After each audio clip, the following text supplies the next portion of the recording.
Hello दोस्तों, अपने channel PYQ special में आपका एक बार फिर से स्वागत है। और अब हम जो 6 चैप्टर हम जीव विज्ञान पढ़ रहे थे और जीव विज्ञान में हम 6 चैप्टर खत्म कर चुके थे, उर्वरक तक पढ़ चुके थे। अब हम अपना 7वां चैप्टर पढ़ेंगे जो थोड़ा सा बड़ा है और इसमें कई सारे करीब करीब 9 टॉपिक हैं। जो 7वां टॉपिक है, 7वां चैप्टर है, वो है मानव शारीरिकी एवं क्रिया विज्ञान। यानी हमारा जो शरीर है वो किस तरह से काम करता है। हमारे शरीर में कंकाल के बारे में पढ़ेंगे, इसमें मांसपेशियों के बारे में पढ़ेंगे, पाचन तंत्र के बारे में, कैसे पाचन होता है, विटामिन और पोषण क्या होते हैं, कैसे हम सांस लेते हैं, क्या इसका पूरा सिस्टम होता है, परिसंचरण तंत्र क्या होता है, कैसे खून आता जाता है, उत्सर्जन क्या होता है, कैसे हम मलमूत्र का त्याग करते हैं, हमारे तंत्रिका तंत्र होता है जिसके माध्यम से हम सोचते हैं, व्यवहार करते हैं, दुख दर्द का अनुभव करते हैं, पीड़ा का अनुभव करते हैं, अंतरस्रावी तंत्र जैसे होते हैं जो हार्मोन वगैरह, इनके बारे में पढ़ेंगे। फिर पढ़ेंगे जनन और भ्रूणीय विकास के बारे में। तो इस टॉपिक में ये जो मानव शारीरिकी और क्रिया विज्ञान है, 7वां चैप्टर है, इसमें कुल मिला के हमारे 9 टॉपिक हैं। तो चलिए सबसे पहले शुरू करेंगे। ये पहला नंबर जो टॉपिक है, कंकाल व मांसपेशियां, मांसपेशी। तो जो पहला इसका टॉपिक है मानव शारीरिकी और क्रिया विज्ञान, इसका पहला टॉपिक है कंकाल एवं मांसपेशियां, पहला टॉपिक। तो इसका सबसे पहले हम नोट्स देखेंगे और बाद में इसका नोट्स के बाद में इसका देखेंगे इसके क्वेश्चन आंसर। तो चलिए शुरू करते हैं हम अपना ये वाला चैप्टर। नोट्स चालू करते हैं। कंकाल व मांसपेशीय तंत्र मानव सहित सभी कशेरुकियों यानी जिनके जिनकी हड्डी होती है रीढ़ की, को एक आकृति प्रदान करते हैं। जो हमारा कंकाल होता है, जो मांसपेशी होती है, वो एक एक आकार प्रदान करती हैं तथा शरीर को सहारा, दृढ़ता यानी कठोरता और गति प्रदान करने में सहायक होती हैं। कंकाल हड्डी का ढांचा है, मांसपेशियां उसी के बदौलत तो हम चल रहे हैं। मानव का कंकाल तंत्र को मुख्यतः 2 भागों में बांटा जा सकता है। एक होता है बाह्य कंकाल जिसको एक्सो स्केलेटन, और अंतः कंकाल जिसको इंडो स्केलेटन कहते हैं। जो बाह्य कंकाल होता है, बाह्य कंकाल के अंतर्गत हमारे जो बाल होते हैं, रुएं होते हैं, रोम और नाखून होते हैं। नाखून जो होते हैं बाह्य कंकाल के अंतर्गत आते हैं, जो अल्फा केराटिन से बने होते हैं। यानी बाल बाह्य कंकाल के भाग है, ये भी तो हड्डी ही है, सही से देखो तो बाल भी उसी तरह के होते हैं, केराटिन के बने होते हैं, उसी वाले पदार्थ से बने होते हैं जिस पदार्थ से हमारी हड्डियां बनी होती हैं। उसी तरह से हमारे रोए होते हैं, वो भी बाह्य कंकाल के भाग होते हैं। और ये सभी किसके बनते हैं? अल्फा केराटिन के बने होते हैं। क्या? हमारे नाखून।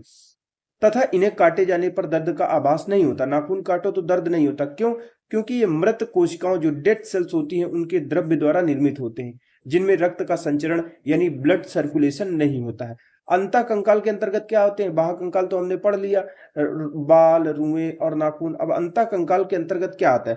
अंतः कंकाल के अंतर्गत अगर देखा जाए तो इसके भीतर, शरीर के भीतर का जो अस्थि पंजर है वो आता है। अंतः कंकाल के अंतर शरीर का अस्थि पंजर आता है। ये जो आप देख रहे हैं शरीर के भीतर होता है, जैसे खाल होती तो खाल से ये ढका रहता है। तो पूरा का पूरा अंतः, ये सब अंतः कंकाल के अंतर्गत आता है। बाल, नाखून ये बाह्य कंकाल के अंतर्गत आते हैं।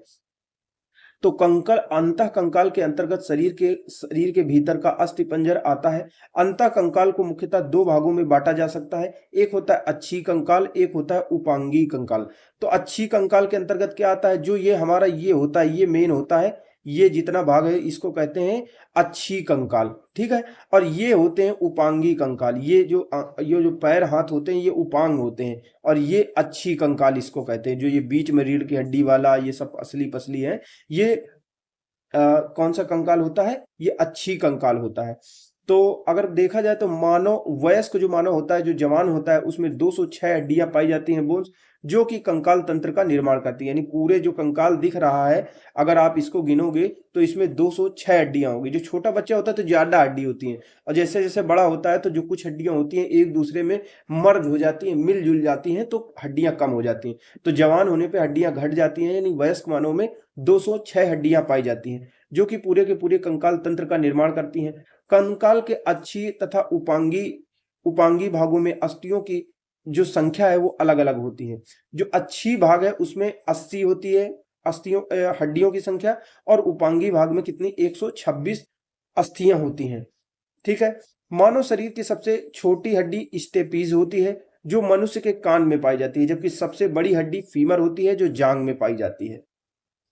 अ, अगर देखा जाए तो मनुष्य की खोपड़ी में अस्थियों की संख्या कितनी होती है, तो मनुष्य की खोपड़ी में जो हड्डियां होती हैं कुल मिला के 29 होती हैं। इसमें एक महत्वपूर्ण हड्डी होती है जिसको हाइओइड कहा जाता है। हाइओइड सहित इसकी हड्डियां खोपड़ी में कितनी हड्डियां होती हैं, ये जो हमारी खोपड़ी दिख रही है ये केवल एक हड्डी नहीं होती है, कई सारी हड्डियां एक दूसरे से जुड़ करके हमारी हड्डियां बनाती हैं। कुछ खोल बनाती हैं, एक पीछे होगी, दो आगे होंगी, ऐसे करके होंगी। फिर नाक की हड्डी होगी, कान की हड्डी होंगी, जबड़े में होंगी, दांत होंगे, तो सब ये हड्डियां तो हैं। तो इसी तरह से जो कहा जा रहा है कि मनुष्य की खोपड़ी में अस्थियों की संख्या 29 होती है। इनके इसमें इसमें से जो 29 हड्डी होती है पूरी की पूरी खोपड़ी, इनमें से 8 मस्तिष्क से चारों ओर मस्तिष्क का खोल तैयार करती है, ब्रेन केस तैयार करती है, कपाल तैयार करती है, क्रेनियम। तो हड्डी का जो खोल होता है जिसमें दिमाग अंदर भरा रहता है, तो इसमें कितनी हड्डी होती है, तो इसमें ये जो बना हुआ है, ये हमारा जो खोपड़ी है, इसमें कितनी हड्डी होती है, पूरी जो ऊपर साइड कितनी हड्डी होती है, 8 हड्डियां होती हैं ऊपर।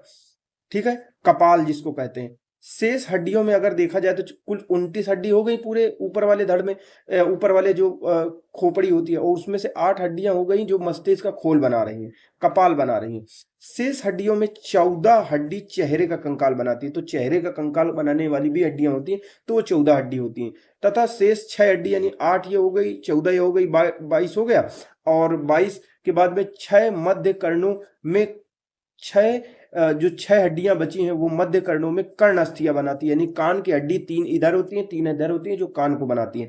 एक होती है हाइओइड, जो बची 28 हो गई, ये बची एक हाइओइड नामक एक और अस्थि होती है जो मैंडिबल और कंठ के बीच जिह्वा के नीचे स्थित रहती है। यानी हाइओइड कहाँ पे स्थित रहती है, हाइओइड जो पाई जाती है एक और अस्थि होती है जो मैंडिबल और कंठ के बीच जीभ के नीचे या जीवा के नीचे रहती है।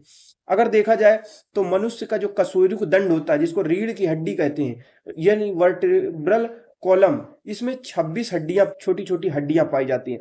जो छोटा बच्चा होता है उसमें 33 हड्डियां पाई जाती हैं, बाद में बढ़ करके एक दूसरे से सबमर्ज होकर छोटी छोटी हड्डियां कितनी बचती हैं, ये 26 हड्डियां पाई जाती हैं।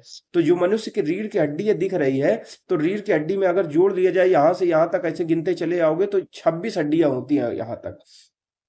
ऊपर वाली जो हड्डी होती है उनको सर्विकल कहते हैं, नीचे वाली को थोरासिक कहते हैं, और नीचे वाली को जो सबसे नीचे हमारे कमर के पास उसको लंबर कहते हैं, फिर सार्कम कहते हैं। तो आपने सुना होगा कि सर्वाइकल हो गया, सर्वाइकल हो गया, तो जो दर्द होता है ऊपरी साइड होता है उसको सर्वाइकल कहते हैं, क्योंकि ये जो ऊपरी हड्डियों में दर्द होता है वो सर्वाइकल के कारण होता है, क्योंकि इनको सर्वाइकल हड्डियां कहा जाता है।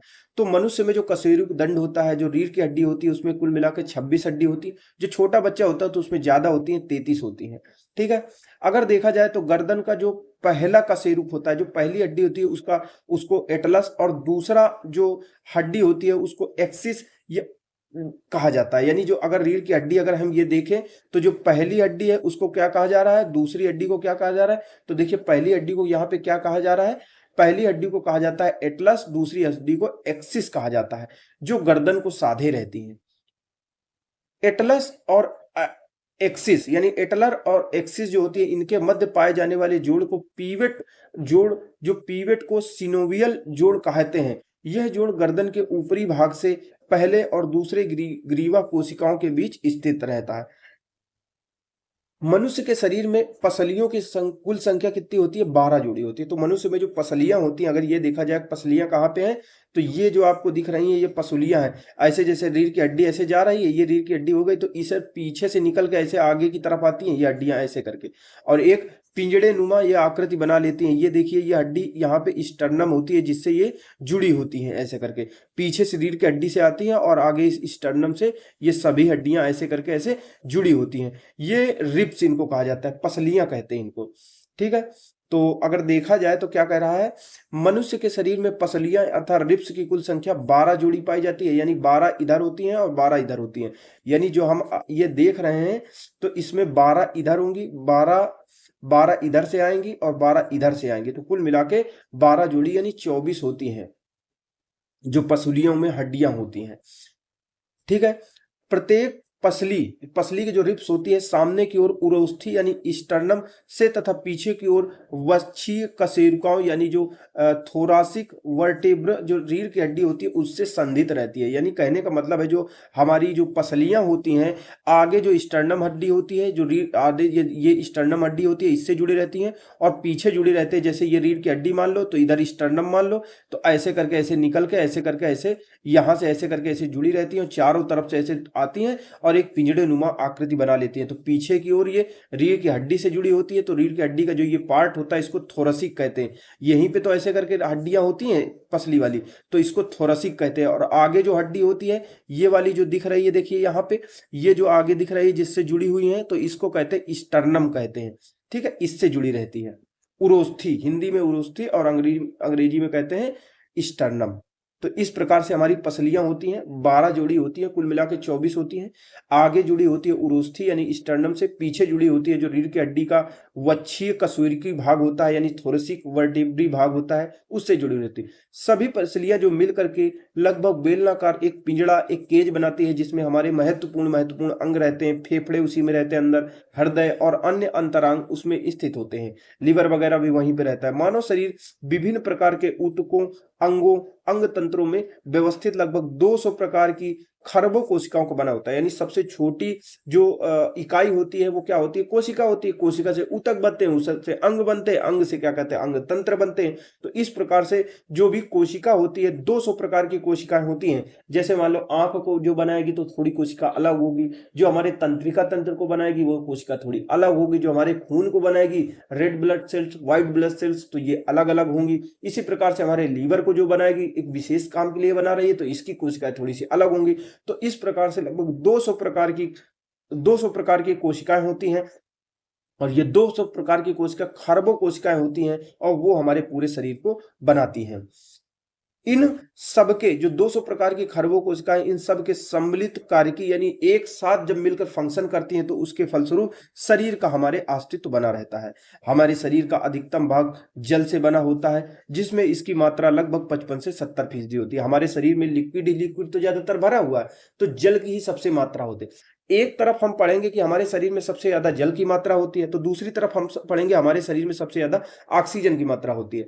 तो देखिए जल में भी तो ऑक्सीजन होता है, तो जल को अगर तोड़ दोगे तो उसमें ऑक्सीजन H2O आ जाएगा। यानी कहने का मतलब है जब और छोटे स्तर पे जाएंगे तत्व की बात करने लगेंगे तो तत्व में सबसे ज्यादा ऑक्सीजन हमारे शरीर में पाया जाएगा। लेकिन ऐसे नॉर्मल भी पदार्थ की बात करेंगे तो हमारे शरीर में सबसे ज्यादा भार जल का होता है। तो हमारे शरीर का सबसे ज्यादा जो अधिकतम भार होता है वो जल का ही होता है। लगभग हमारे शरीर का 55 से 70% भाग जल के कारण ही होता है। और अगर देखा जाए जीव तंत्रों को अन्य अधिकांश पदार्थ जल में घुले होते हैं। यानी जीव तंत्रों के जो अन्य अधिकांश पदार्थ होते हैं वो जल में ही घुले रहते हैं। इस प्रकार अगर देखा जाए जो कोशिका का द्रव्य होता है, ऊतक द्रव्य होता है, रुधिर का प्लाज्मा होता है, मूत्र होता है, पसीना होता है आदि का आधारभूत तरल जल ही तो होता है। जितने भी चीज हमारी कोशिका के अंदर जो कोशिका द्रव्य भरा हुआ है, जो ऊतक के अंदर ऊतक द्रव्य भरा हुआ है, रुधिर का जो प्लाज्मा है जो जिसकी वजह से रुधिर गाढ़ा होता है, पानी की तरह होता है, तो सब पानी ही तो है। ठीक है, तो इसीलिए कहा जा रहा है हमारे शरीर का सबसे ज्यादा भाग जो सबसे ज्यादा भार होता है वो जल से ही बना होता है। मानव शरीर में प्रधान रूप से 6 तत्व पाए जाते हैं। अब इधर पदार्थ की बात हो रही थी कि भार हमारा सबसे ज्यादा जल के कारण है, इधर कह रहे हैं 6 तत्व होते हैं जो मौलिक रूप से अगर देखा जाएगा तो जल को भी जब 2 भागों में बांट दोगे, हमारी हड्डी भी फास्फोरस वगैरह से बनती है, तो इस तरह से फास्फोरस, इस तरह के जो ऑक्सीजन होते हैं, हाइड्रोजन होते हैं, इन्हीं से तो हमारा शरीर बनता है। तो इनसे फास्फोरस जैसे जैसे हड्डियां वगैरह बनती हैं, ठीक है, तो इनसे जो हमारी हड्डियां बनती है, पोटेशियम हमारे शरीर में होता है, मैग्नीशियम होता है। तो ये जो तत्व होते हैं, तो प्रधान रूप से कितने तत्व होते हैं मानव शरीर में? प्रधान रूप से मुख्य रूप से 6 तत्व होते हैं जो महत्वपूर्ण होते हैं। तो कौन से प्रधान 6 तत्व होते हैं? मतलब कई सारे तत्व होते हैं, ऐसा नहीं कि 6 ही तत्व होते हैं, कई तत्व होते हैं, लेकिन प्रधान जो मुख्य रूप से जो इंपॉर्टेंट होते हैं वो 6 तत्व पाए जाते हैं। जिसमें से कौन पाए जाते हैं? Oxygen, carbon, hydrogen, nitrogen, calcium, phosphorus, ये मुख्य तत्व होते हैं जो पाए जाते हैं। मानव शरीर का अगर बात करें, मानव शरीर के भार का 65% भाग ऑक्सीजन, 18.5% भाग कार्बन, 9.5% भाग हाइड्रोजन और 2% भाग नाइट्रोजन होता है, 1.5% भाग होता है कैल्शियम का और 1% फास्फोरस का होता है। मानव हड्डियों में सर्वाधिक मात्रा में पाया जाने वाला पदार्थ क्या होता है? किस लवण से हमारी हड्डियों का निर्माण होता है, सबसे ज्यादा पाया जाता है? तो कैल्शियम फास्फेट हमारी हड्डियों में पाया जाता है, जिनकी वजह से हड्डियां मजबूत होती हैं।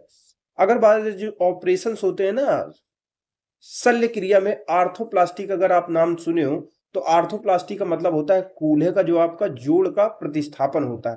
अर्थराइटिस या अन्य कई बीमारी हो जाती है जिसकी वजह से निष्क्रिय हो चुके जो हमारे जोड़ होते हैं उनका प्रतिस्थापन या पुनर्संयोजन इस शल्य क्रिया द्वारा किया जाता है। यानी आर्थोप्लास्टी में क्या होता है, कूल्हे के जोड़ का प्रतिस्थापन किया जाता है, जिसमें निष्क्रिय हो चुके जोड़ों का प्रतिस्थापन या पुनर्संयोजन ऑपरेशन के माध्यम से किया जाता है। लिगमेंट क्या होता है? एक संयोजी ऊतक होता है। संयोजी मतलब होता है जोड़ने वाला, संयोजन करने वाला ऊतक होता है लिगमेंट, जो एक हड्डी को दूसरे हड्डी से जोड़ने का काम करता है। तो एक हड्डी को दूसरे हड्डी से ऐसे तो जुड़ेगी नहीं। हमारी हाथी को देख लो तो कितनी सारी हड्डियां हैं उंगलियों में, लेकिन वो ऐसे किस तरह से जुड़ी हुई है? तो लिगमेंट की वजह से जुड़ी हुई। लिगमेंट कैसा होता है? लचीला पदार्थ होता है हड्डी की तरह ही होता है, लेकिन वो लचीला होता है। जो पिवटल जोड़ होता है या पिवटल ज्वाइंट में एक हड्डी का गोल सिरा दूसरी हड्डी द्वारा बने रिंग में फिट हो जाता है। यह संरचना घूर्णन गट यानी जो रोटेशन हमारी हड्डियों में होता है, देखो आप अपने हाथ को आप नचा सकते हैं चारों तरफ से, तो ये जो घूर्णन होता है, रोटेशन होता है, ये कैसे होता है? क्योंकि पिवटल जोड़ के कारण होता है। इसमें एक हड्डी जैसे ऐसे मान लीजिए ऐसे बनी हुई है तो दूसरी हड्डी आके ऐसे करके ऐसे फिट हो जाती है, और यहाँ पे ये लिगामेंट होता है जो इसको ऐसे करके ऐसे दोनों को बांधे रखता है, ऐसे करके, ठीक है, दोनों को बांधे रखता है हड्डियों को। तो जो लिगामेंट होता है वो संयोजी ऊतक होता है। लिगामेंट का काम क्या होता है? एक हड्डी को दूसरी हड्डी से जोड़ना। पिवटल जोड़ क्या होता है? एक हड्डी का गोल सिरा दूसरी हड्डी द्वारा बने रिंग में फिट हो जाता है पिवटल जोड़ में। यह संरचना घूर्णन गति को सक्षम बनाती है। अगर बात करें अगले पॉइंट की, तो क्योंकि गोलाकार जो हड्डी होती है स्वयं अपने अक्ष के चारों ओर घूमती है। पिवटल जोड़ का एक उदाहरण गर्दन की पहली और दूसरी कोशिकाओं का जोड़ होता है, जो सिर को आगे और पीछे करने में सक्षम बनाती है। कैंडरा अगर बात करें जिसको टेंडन कहते हैं, वो मांसपेशी को हड्डी से जोड़ने का एक संयोजी ऊतक होता है। तो जो टेंडन की बात करें, कंडरा की बात करें हिंदी में, तो मांसपेशी को हड्डी से कौन जोड़ता है? टेंडन जोड़ता है। मांसपेशी जो हमारी होती है जिसको मसल्स कहते हैं, जिसकी वजह से हमारे पास ताकत होती है, तो उसको हड्डी से कौन जोड़ता है? उसको टेंडन जोड़ता है। अगला पॉइंट हम बात करें नाखून की, तो नाखून हमारी बाह्य कंकाल के अंतर्गत आते हैं। ये अल्फा केराटिन के बने होते हैं। ये मृत कोशिकाओं के द्रव्य द्वारा निर्मित होते हैं। इनमें रक्त का संचरण नहीं होता, खून नहीं प्रवाहित होता है हमारे नाखूनों में, बालों में, रूह में। यही कारण है कि जब इनको काटते हैं तो हमको दर्द नहीं एहसास होता। अगला पॉइंट की बात करें कैल्शियम, फास्फोरस, फ्लोरीन, ये तीन जो तत्व होते हैं हमारी हड्डी और दांत के निर्माण तथा इसकी मजबूती के लिए आवश्यक होते हैं। इनकी कमी से अस्थि यानी हड्डी और दांत संबंधी बीमारियां होने लगती हैं। यानी कैल्शियम, फास्फोरस और फ्लोरीन ये हमारे दांतों के लिए, हड्डियों के लिए बहुत ज्यादा महत्वपूर्ण होते हैं।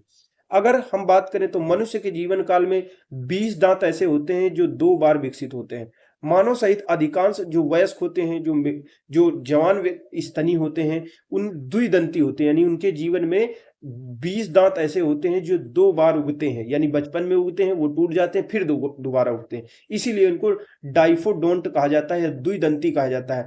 मनुष्य सहित जितने भी स्तनी होते हैं, मैमल्स होते हैं, वो ऐसे ही होते हैं। चवर्ण की बात करें जिनसे चबाया जाता है, जो पीछे के दांत होते हैं, चवर्ण दांतों के अलावा अन्य दांत जीवन में 2 बार विकसित होते हैं। तो जो हमारे चबाने वाले दांत होते हैं पीछे के, जो चौड़े चौड़े होते हैं, तो वो नहीं उगते हैं 2 बार। वो बचपन में जो उग जाते हैं वही रहते हैं और वही बढ़ते हैं आगे। इस प्रकार प्रत्येक व्यक्ति के 12 स्थायी चवर्ण दंत जो होते हैं, 12 स्थायी चवर्ण दंत जो होते हैं एक दंतीय होते हैं। यानी 8 चवर्ण दंत पीछे होते हैं, 8 इधर साइड होते हैं। जैसे ऐसे अगर जबड़ा अगर मान लो ऐसे करके, ऊपर का जबड़ा मान लो, नीचे का जबड़ा मान लो, तो 4 इधर हो गए, 4 इधर हो गए, फिर 4 ऊपर हो गए, 4 इधर हो गए, तो कितने हो गए? 4 4 8 4 12। तो 12 दांत जो चबाने वाले होते हैं, 4 ऊपर 4 नीचे, फिर दाएं दूसरे साइड 4 ऊपर 4 नीचे। तो इस तरह से 12 जो स्थायी दांत होते हैं, चवर्ण दांत एक दंती होते हैं, यानी एक ही बार उगते हैं। मनुष्य सहित जितने भी मैमल्स हैं स्तनियों, इनमें आदर्श रूप से 4 प्रकार के दांत होते हैं। यानी मनुष्य सहित जितने भी स्तनी होते हैं उनमें 4 प्रकार के आदर्श रूप में 4 प्रकार के दांत होते हैं। कृंतक, इंसीजर जिनको कहते हैं, रदनक होते हैं, कैनाइन जिनको कहते हैं, प्रचवर्णक यानी प्रीमोलर होते हैं, और फिर मोलर होते हैं, यानी इंसीजर, कैनाइन और प्रीमोलर और मोलर मोलर होते हैं। इनकी संख्या होती है ऊपर, जैसे आप अगर देखो ऐसे करके, ये जैसे ऐसे हाथ दांत आ गया, ऐसे ऊपर ऐसे नीचे दोनों साइड होगा, तो पहले 2 दांत आपके आएंगे, ये देखिए 2 दांत लिखा हुआ है, ठीक है, 2 ऊपर होंगे 2 नीचे होंगे, 4 हो जाएंगे। फिर इधर आ जाएगा जिसको इधर होगा क्या, इंसीजर, फिर रदनक हो जाएगा, जिसको इन 2 दांतों के बगल में एक एक दांत ऐसे करके होगा, ठीक है, इनको रदनक कहा जाएगा, कैनाइन होगा। फिर हो गए प्रचवर्णक या प्रीमोलर कहते हैं, ये कितने कितने होते हैं, 2 2 होते हैं, जैसे ये 2 दांत एक जैसे होंगे, फिर इधर साइड ऐसे करके ये 2 दांत एक जैसे होंगे। फिर चवर्णक होते हैं, ये कितने होते हैं, ये मोलर जो होते हैं ये कितने होते हैं, 3 3 होते हैं, 3 इधर होते हैं ऐसे करके, और 3 इधर होते हैं ऐसे करके। तो ये चबाने वाले 4 इधर हो गए, चबाने वाले इधर हो गए, चवर्णक हो गए। तो इनको अगर हम देखे जाए उसके एक फोटो के माध्यम से, तो ये देखिए, ये जो होते हैं, ये आगे के जो हमारे दांत हो गए, ये देखिए ये चवर्णक लिखा हुआ है, ठीक है, ये अग्र चवर्णक हो गए, ये रदनक हो गए, जिनको कैनाइन कैनाइन होते हैं, जैसे कुत्ते जैसे देखो नुकीले दांत होते हैं, उनको कैनाइन दांत कहते हैं। ये देखो यहाँ पे भी कैनाइन है, ऊपर भी कैनाइन है, ये देखो नुकीला दांत है, ये इधर भी है नुकीला दांत है। इसके बाद में ये दांत प्रीमोलर हो जाएगा, ये चबाने वाले देखिए 3, ये प्रीमोलर दांत हो गया, यह 3 1 2 3 3 दांत हो गए, मोलर हो जाएंगे, एक प्रीमोलर हो जाएगा, ये कैनाइन दांत हो जाएगा ऐसे करके। फिर 2 दांत क्या हो गए, इंसीजर हो जाएंगे, ऐसे करके सारे हमारे ऊपरी और दांतों नीचे दांतों में दांतें हमारे जबड़ों में फिट रहते हैं, ठीक है। तो ये होता है, इस तरह से हमारे दांत होते हैं। तो मनुष्य सहित जितने भी स्तनी होते हैं उनमें आदर्श रूप से जो 12 स्थायी चमड़ दांत होते हैं, ठीक है। इनका फार्मूला ये होता है पता करने का। कुल मिला के देखिए 32 दांत निकाल दिया इन्होंने। मानव शरीर का सबसे जो दृढ़ भाग होता है, सबसे मजबूत भाग होता है, वो दंत वल्क होता है, यानी दांत का जो ऊपरी ऊपरी सफेद सफेद भाग चमक रहा है ना, इसके अंदर दांत के अंदर भी मांस होता है। अगर इसको दबाओगे तो दर्द होता है, दांत हमारे जैसे खट्टा वट्टा खा लो तो थोड़े गुठला जाते हैं, तो अंदर क्योंकि मांस होता है उसकी वजह से। तो जो ऊपरी भाग होता है यही सबसे दृढ़ भाग होता है, इसको इनेमल या दंत वल्क कहते हैं। यहाँ दांत के शिखर यानी क्राउन पर अत्यधिक कठोर सफेद सा चमकीला होता है। तो ये क्या होता है, जो इनेमल होता है, ये दांत का ऊपरी भाग होता है, बहुत ज्यादा कठोर होता है, सफेद सफेद चमकीला होता है। ये किसका बना होता है, इनेमल, ये कैल्शियम फास्फेट और कैल्शियम कार्बोनेट का बना होता है। किसी भारी वस्तु को उठाने की क्षमता के संदर्भ में अगर बात करें तो जबड़े की मांसपेशियां सबसे ज्यादा मजबूत होती हैं। तो जबड़े की जो मसल्स होती हैं वो सबसे ज्यादा मजबूत होती हैं। अब कुछ हड्डियों की बात करेंगे जिनके अलग अलग नाम होते हैं, स्टर्नम, क्लेविकल, पटेला, स्केपुला। इनको क्रमशः उरोस्थी है, जो स्टर्नम होती है इसको ब्रीस्ट बोन कहते हैं, यानी जो छाती के ऊपर होती है। फिर क्लेविकल को हंसुली या कॉलर बोन कहते हैं, कॉलर बोन को क्लेविकल कहते हैं। फिर जो नी कैप यानी जो हमारा घुटना होता है पैर का, तो उनके ऊपर जो कैप लगा होता है, आपने देखा होगा, अगर कभी एहसास करो तो पैर फैला के ऐसे देखो तो एक पटेला, एक मतलब कटोरी जैसी आकृति रहती है, कहते हैं हमारी कटोरी गिर गई। तो नी कैप होता है, यानी घुटने की एक कैप होती है, ये एक महत्वपूर्ण हड्डी होती है। इसी प्रकार से एक शोल्डर ब्लेड होता है, ये संबंधित हड्डियां होती है। तो चलिए एक बार देख लेते हैं कि कौन सी कहाँ पे हड्डियां पाई जाती हैं। तो ये अगर देखें तो ये जो स्टर्नम होती है, जो ऊपर हड्डी होती है, ये स्टर्नम होती है, ठीक है। इधर कॉलर बोन, ये कॉलर बोन हो गई, स्कैपुला कहेंगे इसको, ये क्लेविकल कहेंगे। देखिए ये क्लेविकल हो गई, ये हड्डी हो गई, ये स्कैपुला हो गई। ऐसे ही देखो ये पटेला हो गई, ये ऊपर घुटने के ऊपर स्थित है, ठीक है। तो ये सारी हड्डियां ऐसे ही पाई जाती हैं जो महत्वपूर्ण हड्डियां होती हैं, ठीक है। आगे अगर हम देखा जाए तो अगर बात करें लंबे समय तक कठोर शारीरिक श्रम या शारीरिक कार्य करने के पश्चात मांसपेशियों में क्या होता है, हमारे लैक्टिक अम्ल के संचय हो जाने के कारण शरीर में थकान का अनुभव होता है। लैक्टिक अम्ल का जो संचय होता है वो त्वरित न होकर एक कालिक प्रक्रिया होती है, यानी हो जाता है फिर खत्म हो जाता है, किसी विशेष समय में होगा। यानी कालिक का मतलब होता है किसी विशेष समय में होगा, फिर आराम कर लो, मालिश करवा लो तो ठीक हो जाता है, लैक्टिक अम्ल का संचय खत्म हो जाता है। थकान को मिटाने के लिए आराम की आवश्यकता होती है। इसके अलावा शरीर की मालिश भी करवाने से थकान में राहत मिलती है।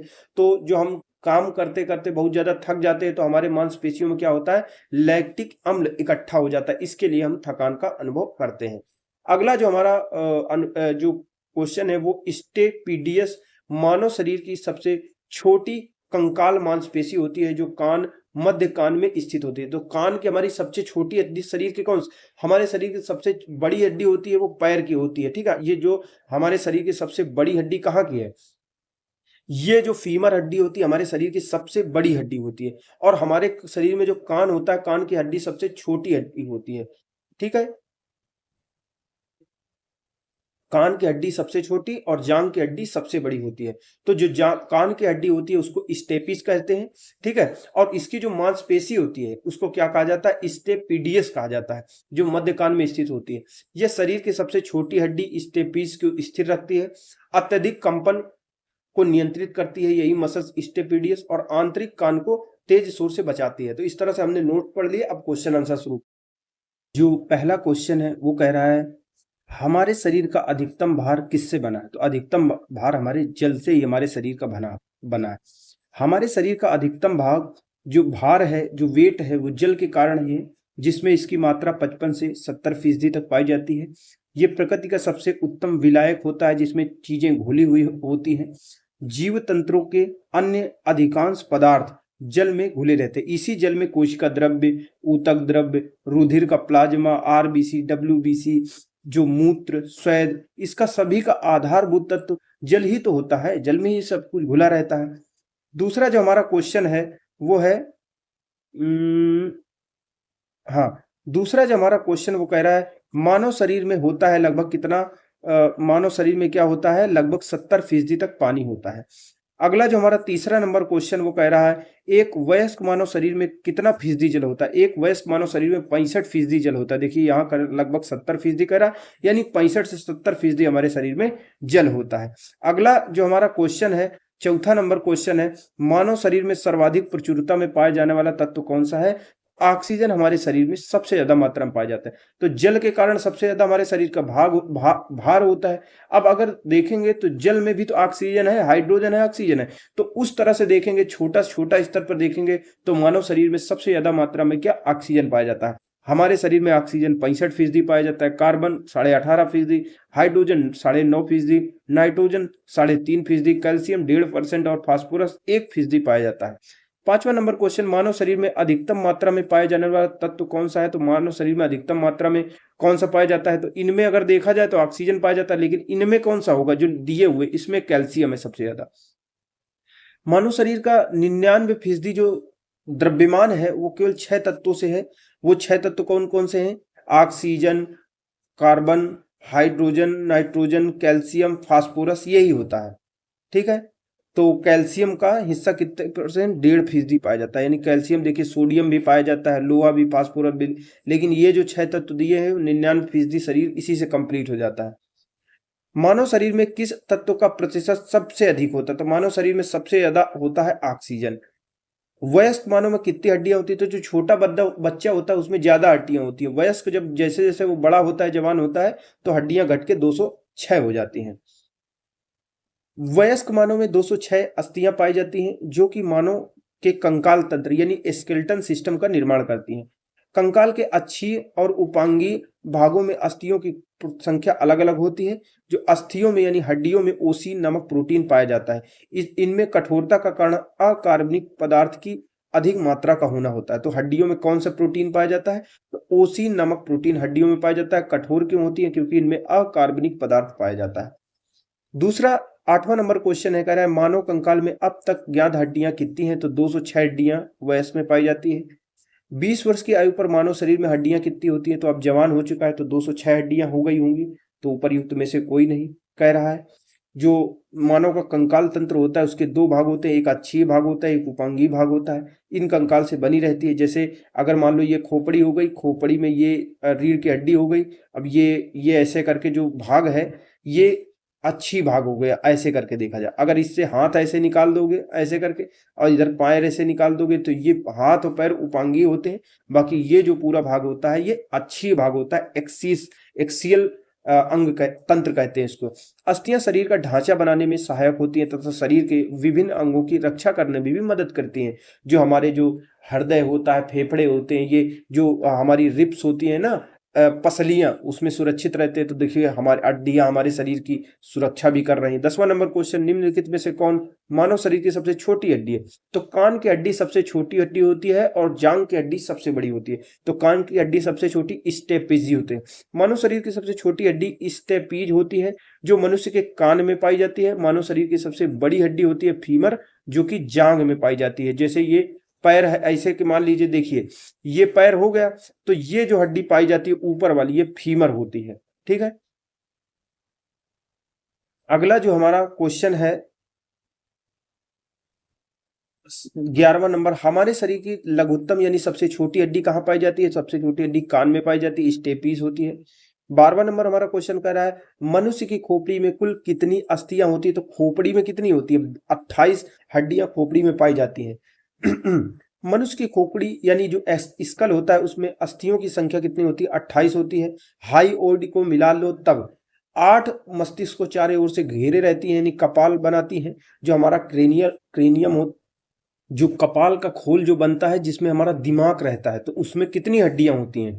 वो 8 हड्डियां होती हैं चारों तरफ से। अगर देखोगे ना तो पीछे एक भाग हो जाएगा, फिर दाएं बाएं हो जाएंगे, फिर ऊपर हो जाएगा, ऐसे करके 8 हड्डियां हमारे कपाल के खोल को बनाती हैं। 8 हड्डियां यानी 28 हड्डियां कुल ऊपर थी, 8 हो गई क्या कहते हैं मस्तिष्क का खोल बनाती है जिसमें दिमाग रहता है।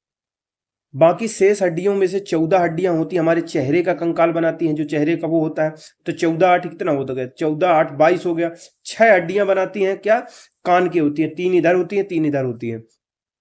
तो 22 6 28 हो गया कुल मिलाकर, जो कि सुनने में सहायक होती है। हाइओइड नामक एक और हड्डी मैंडिबल और कंठ के बीच जीवा के नीचे पाई जाती है। यानी हाइओइड को अगर लगा दोगे तो कितनी हड्डियां हो जाती हैं? कुल मिला के 29 हड्डी हो जाती हैं। हाइओइड को हटा दोगे तो 28 हड्डियां बचती हैं हमारी खोपड़ी में। हाइओइड को लगा के 29 हड्डियां हो जाती हैं हमारी खोपड़ी में। 13 नंबर क्वेश्चन है मनुष्य शरीर में ग्रीवा कोशिकाओं की संख्या कितनी होती है? यानी ग्रीवा में कशेरुकी, सॉरी कोशिका नहीं, ग्रीवा की जो कशेरुकी होती है उसमें कितनी संख्या होती है? 7 होती हैं। मानव शरीर में ग्रीवा कशेरुकाओं की संख्या 7 होती है, जिसमें पहली ग्रीवा को एटलस, दूसरी ग्रीवा कशेरुका को अक्ष कहते हैं, तीसरी से छठी ग्रीवा कशेरुका जो होती है इनकी रचना में सामान्य आदर्श कशेरुकाओं जैसी होती है इनकी रचना। 7वीं ग्रीवा कशेरुका में कंटकीय प्रवर्ध कुछ बड़ा होता है और द्विशाखित नहीं होता है। तो हमारी रीढ़ की हड्डी की बात कर रहा है, जो ऊपरी जो सिरा होता है, जो पहली रीढ़ की हड्डी में जो ऊपर वाला भाग होता है उसको एटलस कहते हैं, फिर उसके नीचे वाले को अक्ष कहते हैं। इसी तरीके से होता है और इसी तरीके से जाता है। तो जैसे ये हमारी रीढ़ की हड्डी ले लिया, तो जो ऊपर का भाग है देखिए, जो ऊपर वाला हिस्सा है यहाँ पे लिखा हुआ है साफ साफ, जो ऊपर वाले में 7 हड्डी होती है उसको सर्विकल कशेरुकी कशेरुका कहते हैं। फिर थोरासिक कशेरुका कहते हैं, जो 12 हड्डी होती है इसमें थोरासिक कशेरुका में। फिर होता है लंबर में 5 कशेरुका होती हैं। ठीक है, तो इस तरह से पाई जाती हैं। और देखिए जैसे जैसे आप नीचे की तरफ आ रहे हैं तो ये हड्डी का साइज बड़ा होता चला जा रहा है। ठीक है, तो वही बात इसमें कही।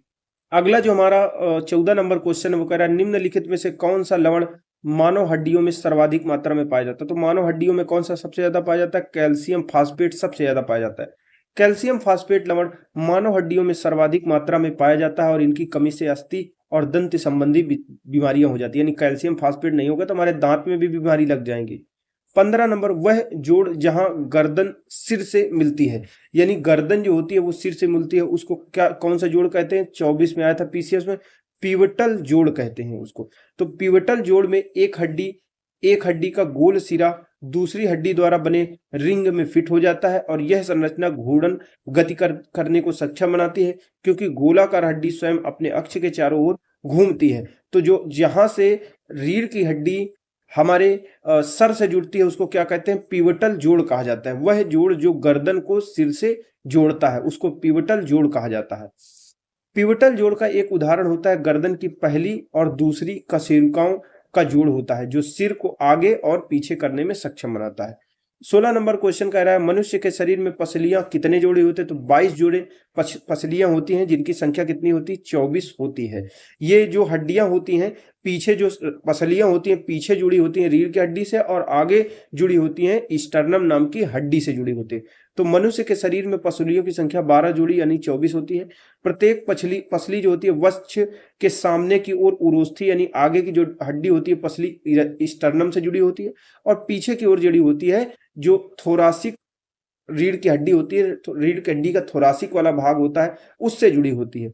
पसलियां कमान की भांति झुकी हुई होती हैं और सभी पसलियां मिलकर बेलनाकार पिंजड़ा बनाती हैं, केज बनाती हैं, जिसमें हमारे फेफड़े, लंग, ये सारी चीजें सुरक्षित रहते हैं।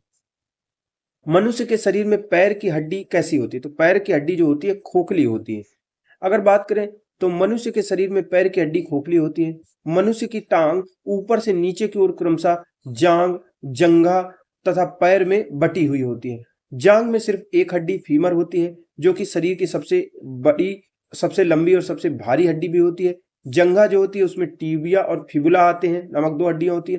जबकि पैर में 3 भाग होते हैं, एक होता है गुल्फ, दूसरा तलुआ और तीसरा पाद की उंगली है। तो अगर आप अपने पैर को देखोगे नीचे वाले भाग को सबसे नीचे तो पैर जो पाद की उंगलियां यानी पैर की उंगलियां तो होंगी, फिर तलवा होगा और तलवा के आगे घुटुआ होगा तो उसको गुल्फ कहा जाता है। तो चलिए एक बार देख लेते हैं हम अपने इसमें कि देखिए ये जो हड्डी है, ये पैर की अगर संरचना की बात किया जाए तो ये जो ऊपर वाली हड्डी सब पैर की हड्डी खोखली होती है।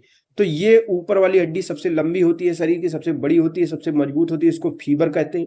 ऊपर एक ही हड्डी होती है, नीचे 2 हड्डियां होती है, एक फिबुला होती है, देखिए इधर वाली को फिबुला कहा जा रहा है, एक को टिबिया कहा जा रहा है, फिबुला और टिबिया कहा जा रहा है। और आगे देखेंगे तो हमारी जो अंगुलियां हैं, ये देखो ये उंगलियां हो गई, एक तरफ अंगुलियां हो गई, तलवा हो गया और दूसरा हो गया ये वाला भाग जिसको हम गुठुआ कहते हैं। तो 3 भाग हो गए, तो एक भाग ये, दूसरा भाग ये, तीसरा भाग ये हो गया। अगला जो 18 नंबर हमारा क्वेश्चन है वो कह रहा है ऑस्टियोक्लास्ट निम्नलिखित में से किससे संबंधित है? ऑस्टियोकास्ट का संबंध किससे है? ऑस्टियोक्लास्ट का संबंध है ए और सी से, हड्डी के टूटने और हड्डी के निर्माण दोनों से संबंधित ऑस्टियोकास्ट का। पढ़ते हैं। ऑस्टियोकास्ट एक प्रकार की हड्डी कोशिका है, हड्डी की सेल होती है ऑस्टियोकास्ट। यह हड्डियों के विघटन और हड्डियों के निर्माण के लिए जिम्मेदार होती है। हड्डी एक गतिशील ऊतक, ये जितने भी रीढ़ की हड्डी वाले कशेरुकी प्राणी होते हैं, इन प्राणियों की हड्डियों के रखरखाव, मरम्मत और पुनर्निर्माण के लिए महत्वपूर्ण होती है। तो हड्डियों के रखरखाव, मरम्मत और पुनर्निर्माण के लिए एक महत्वपूर्ण जो कोशिका होती है वो उत्तरदायी होती है, इसको कहते हैं ऑस्टियोक्लास्ट। ये हड्डी के विघटन और निर्माण के लिए जिम्मेदार होती है। हड्डियों का रखरखाव यानी मैनेजमेंट, पुनर्निर्माण, ये सब मरम्मत वगैरह कौन करता है? ऑस्टियोक्लास्ट नामक एक कोशिका करती है, हड्डी की कोशिका होती है। 19 नंबर शल्य क्रिया में नहीं ऑपरेशन में आर्थोप्लास्टी क्या होता है? आर्थोप्लास्टी होता है कूल्हे के जोड़ का प्रतिस्थापन किया जाता है। किसी वजह से अगर बेकार हो जाता है, कूल्हा काम नहीं करता है, तब ये काम किया जाता है। यानी ऑपरेशन में आर्थोप्लास्टी कूल्हे के जोड़ का प्रतिस्थापन होता है। आर्थोप्लास्टी का शाब्दिक अर्थ होता है जोड़ का निर्माण। आर्थोप्लास्टी का उद्देश्य होता है दर्द से छुटकारा दिलाना, चलने की क्षमता को ठीक करना, मांसपेशियों की शक्ति में सुधार करना, आर्थराइटिस या अन्य कारणों से निष्क्रिय हो चुके जो जोड़ हैं उनका प्रतिस्थापन या पुनर्संयोजन इसमें किया जाता है। 20 नंबर है इलास्टिक यानी प्रत्यस्थ ऊतक। जो इलास्टिक टिश्यू होते हैं, इलास्टिक ऊतक यानी प्रत्यस्थ ऊतक होते हैं जो हड्डियों को एक साथ पकड़े रहते हैं, उन्हें क्या कहते हैं? तो ऊतक जो होते हैं, उन ऊतकों को जो हड्डियों को एक साथ पकड़े रहते हैं, एक हड्डी को दूसरी हड्डी से जोड़ते हैं, उनको कहते हैं लिगामेंट या स्नायु कहते हैं। लिगामेंट या स्नायु वह प्रत्यास्थ यानी प्रत्यास्थ मतलब होता है जो झुक सके, इलास्टिक हो, इसको इंग्लिश में इलास्टिक कहते हैं। इलास्टिक मतलब ये होता है जो झुक सके, लचीला हो, उसको इलास्टिक कहते हैं। तो जो स्नायु होता है वो लचीला होता है, जो हड्डियों को एक साथ पकड़े रहता है, क्या? लिगामेंट हड्डियों को अन्य हड्डियों से संबद्ध कर जोड़ का निर्माण करता है। यानी एक हड्डी दूसरी हड्डी से कैसे जुड़ती है? लिगामेंट के माध्यम से जुड़ती है। 21वां नंबर क्वेश्चन, कंकाल के वे हिस्से जो हड्डियों की तरह सख्त नहीं होते जो मोड़े जा सकते हैं। तो ये भी कंकाल के ही भाग होते हैं जिनको कार्टिलेज कहते हैं। एक होता है लिगामेंट, लिगामेंट क्या करता है? हड्डियों को हड्डियों से जोड़ता है। और कार्टिलेज एक हड्डियों का भाग होता है जो कंकाल का ही हिस्सा होता है, जो हड्डियों की तरह सख्त नहीं होता, मोड़ा जाए। आप कान का भाग देखो ऐसे उठा के, नाक का ऊपर ही हिस्सा देखो, ये हड्डी ही होता है लेकिन ये कंकाल का ही भाग होता है, लेकिन ये थोड़ा सा मुलायम होता है। अगर इंसान मर जाता है तो ये मुलायम भाग फिर से टाइट हो जाता है। इसको उप आस्थि कहते हैं, यानी हड्डी है लेकिन थोड़ी सी मुलायम वाली। उपास्थि या कार्टिलेज एक प्रकार का संयोजी ऊतक होता है, ये भी जोड़ने का काम करता है। इसकी ठोस अधात्री प्रोटीन जो होती है और शर्करा की बनी होती है, जो ठोस अधात्री होती है प्रोटीन और शर्करा की बनी होती है। यह अस्थियों के जोड़ों को चिकना बनाती है। कौन? उपास्थि। परिणाम स्वरूप हड्डियों के बीच घर्षण कम होता है। उपास्थि नाक में, कान में, कंठ में, श्वास नली में भी उपस्थित होती है। आप देखेंगे तो समझ में आएगा कि हड्डी है लेकिन मुलायम है यहाँ पे कान में। एटलस और एक्सिस के मध्य पाए जाने वाले जोड़ को क्या कहते हैं? तो रीढ़ की हड्डी के जो सबसे, जैसे रीढ़ की हड्डी ले लो तो ऊपर वाली हड्डी पे ऐसे करके ऐसे हड्डियां होती है, तो ऊपर वाली हड्डी एटलस होती है और नीचे वाली एक्सिस होती है। इनके बीच के जोड़ को क्या कहते हैं? पिवटल जोड़ कहा जाता है। इनके बीच के जोड़ को पिवटल नहीं, सिनोवियल जोड़ कहा जाता है। एटलस और एक्सिस, एटलस और एक्सिस यानी अक्ष के मध्य पाए जाने वाले जोड़ को क्या कहते हैं? सिनोवियल जोड़ कहा जाता है। यह जोड़ गर्दन के ऊपरी भाग से पहले, ऊपरी भाग से पहले और दूसरे ग्रीवा कशेरुकाओं के बीच स्थित होता है, यानी दूसरे ग्रीवा कशेरुका के बीच स्थित होता है। जितनी भी रीढ़ की हड्डी होती है उनकी छोटी छोटी हड्डियां होती हैं तो उनके बीच में स्थित होता है, जिसे क्रमशः एटलस और एक्सिस के नाम से जाना जाता है। और अभी पढ़ा पिवटल जोड़, तो पिवटल जोड़ सबसे ऊपर स्थित होता है और सिनोवियल जोड़ होता है दो हड्डियों के बीच स्थित होता है। 23 नंबर क्वेश्चन कह रहा है दांतों पर जमी परतें किसकी बनी रहती है? तो दांतों में जो परतें जमी रहते हैं इसमें तो खाना वाना होता है, थोड़ा बड़ा थूक वूक होता है, मुख में अम्ल होता है वो भी होता है और बैक्टीरिया होते हैं। तो डी नंबर सही है।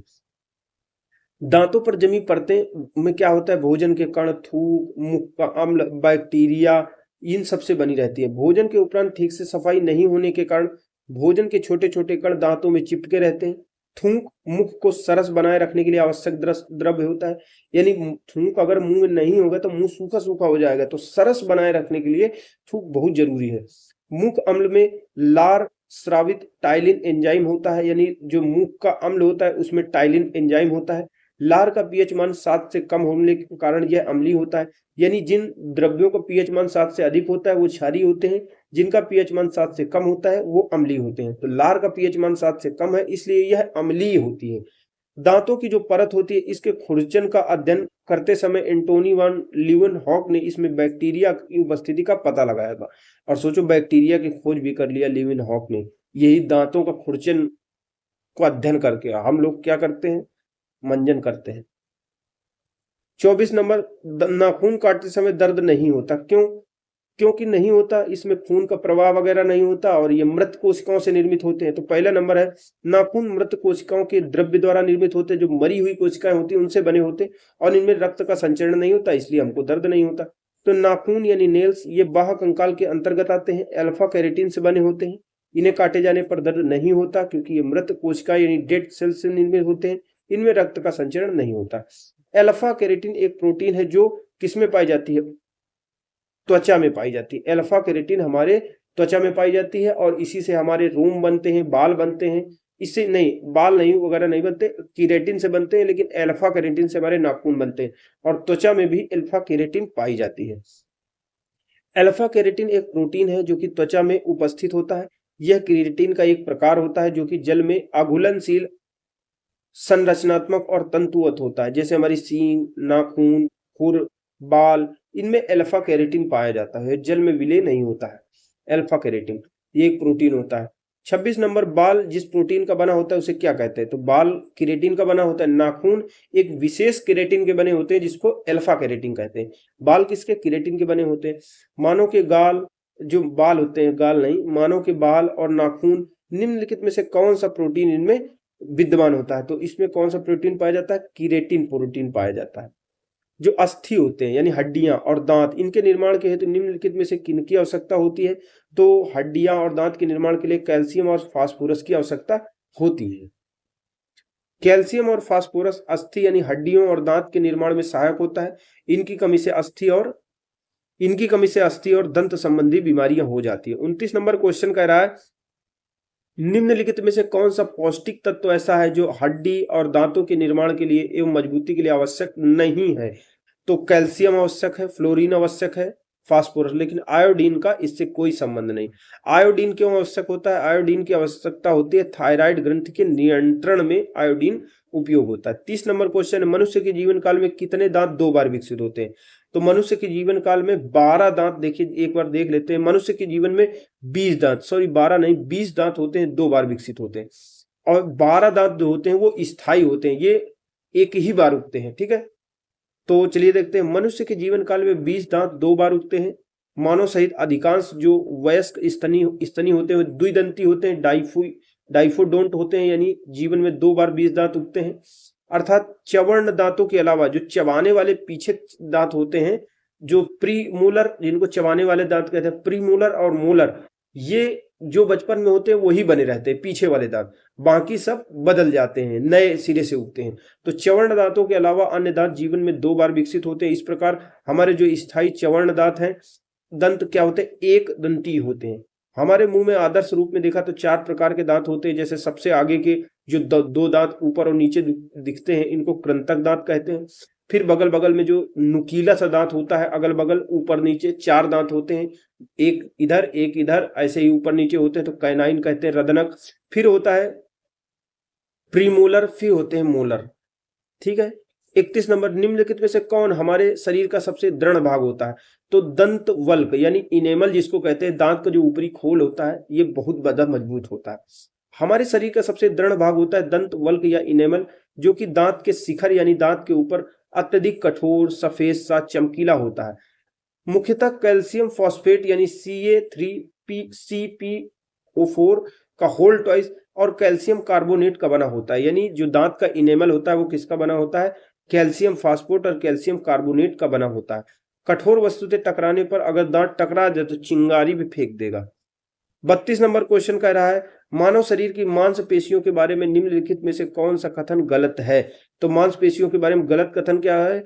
मांसपेशी केवल हड्डी को धक्का दे सकती है, बात गलत है। ठीक है, क्या होता है? सिकुड़ने पर मांसपेशियां छोटी हो जाती हैं, सख्त और मोटी हो जाती हैं। मांसपेशी जोड़े में काम करती हैं, सही बात है। आपको मांसपेशी हमेशा जोड़े में काम करेगी, एक खींचने के लिए होगी तो एक धक्का देने के लिए भी मांसपेशी होगी। मांसपेशियां एक व्यक्ति को चलने में, बोलने में, खाने में आदि, हमारा जो जबड़ा काम कर रहा है, मुंह हिल रहा है, ये भी तो मांसपेशियों की वजह से ही हम हिला पा रहे हैं। तो चलने में, बोलने में, खाने आदि में मांसपेशियां सहायक होती हैं। दिल की धड़कन, श्वसन, पाचन तंत्र को नियंत्रित करती हैं। तापमान विनियमन और दृष्टि सहित कई अन्य कार्य, यानी तापमान, टेम्परेचर को भी कंट्रोल कर रही मांसपेशियां। दृष्टि सहित अन्य कई कार्य भी बेसीय प्रणाली पर निर्भर करता है। मांसपेशियां जोड़ी में काम करती हैं और सिकुड़ने पर छोटी, सख्त और मोटी हो जाती है। यानी जैसे कोई काम आप किताब उठा रहे हो तो ये दूसरी प्रकार की मांसपेशियां होंगी, और जैसे किसी चीज को धक्का दे रहे हो और खींच रहे हो तो अलग अलग मांसपेशियां होंगी। खींचने के लिए अलग मांसपेशी काम करेगी और धक्का देने के लिए अलग मांसपेशी काम करेगी। निम्नलिखित में से कौन सी मानव शरीर में सबसे छोटी मांसपेशी? तो सबसे छोटी मांसपेशी होती है जो कान की सबसे छोटी हड्डी होती है, स्टेपिस, और उसी की एक मांसपेशी होती है स्टेपिडियस, वो सबसे छोटी मांसपेशी होती है। जो स्टेपिडियस होती है मानव शरीर की सबसे छोटी कंकाल मांसपेशी होती है, मसल्स होती है, जो मध्य कान में स्थित होती है। ये शरीर की सबसे छोटी हड्डी जो स्टेपिस होती है उसी को स्थिर रखती है। अत्यधिक जब कंपन होता है तो भी नियंत्रित करती है। आंतरिक कान को तेज शोर से बचाने का काम भी करती है। स्टेपिडियस नामक जो मसल्स होती है, जो स्टेपिस सबसे छोटी हड्डी होती है उसमें होती है। 34 नंबर, मानव शरीर में सबसे मजबूत मांसपेशी कहाँ की होती है? तो सबसे मजबूत होती है जबड़े की मांसपेशी होती है। जबड़े की अगर देखा जाए तो किसी भारी वस्तु को उठाने की क्षमता के संदर्भ में अगर देखें तो जबड़े की मांसपेशी सबसे ज्यादा मजबूत होती है। वर्ष 1992 में एक ऐसा ही रिकॉर्ड गिनीज बुक में दर्ज हुआ था। जबड़े की मांसपेशियों द्वारा 975 पाउंड वजन 2 सेकंड उठाने तक का रिकॉर्ड दर्ज किया गया था। 35 नंबर जो हमारा क्वेश्चन कह रहा है, सूची 1 को सूची 2 से आपको सुमेलित करना है। ये अब देखिए, ये एक बहुत ही महत्वपूर्ण होता है, इसको देख लेते हैं, समझ लेते हैं, क्योंकि ये आता रहता है कि जो सीने की हड्डी कौन सी है, यानी ब्रेस्ट बोन कौन सी है, कॉलर बोन कौन सी है, जो घुटने की हड्डी, घुटने का कैप क्या होता है, शोल्डर ब्लेड क्या होता है, इनके बारे में एक बार भी अच्छे से देख लेते हैं। तो चलिए देखते हैं। जो ब्रेस्ट बोन होती है यानी चेस्ट वाली हड्डी कौन सी होती है? इसको स्टर्नम कहा जाता है। जो कॉलर बोन होती है उसको क्लेविकल कहते हैं। जो नी कैप होती है, यानी आपने देखा होगा जैसे ऐसे पैर फैलाइए तो जो हड्डी होती है पैर की, उसके बीच में नीचे की हड्डी, ऊपर की हड्डी, फीमर और टिबिया फिबुला के ऊपर एक कटोरी जैसी स्थिति होती है, कैप जैसी, उसको नी कैप कहते हैं। उसको नाम है पटेला। ठीक है। शोल्डर बोन इसको क्या कहते हैं, स्केपुला कहा जाता है। तो ये याद रखने वाले क्वेश्चन आते रहते हैं। कॉलर बोन को स्केलेटिकल, ब्रेस्ट बोन को स्टर्नम, नी कैप को पटेला और शोल्डर बोन को स्केपुला कहा जाता है। तो इस तरह से हमारा ये चैप्टर पूरा हो गया।